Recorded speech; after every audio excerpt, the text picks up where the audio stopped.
Dieses zum Kauf angebotene gut gepflegte 6,5 Zimmer Einfamilienhaus befindet sich im Kreis Regensburg. Dieses 3-Etagenhaus wurde im Jahr 1991 erbaut und 2012 saniert. Es wird über eine Ölzentralheizung beheizt. Das Objekt verfügt über 2 Garagenparkplätze.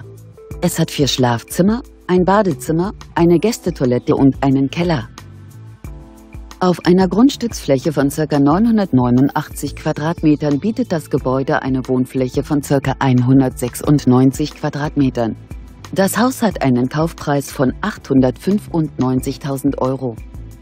Gern beantworten wir Ihre Fragen. Kontaktieren Sie uns.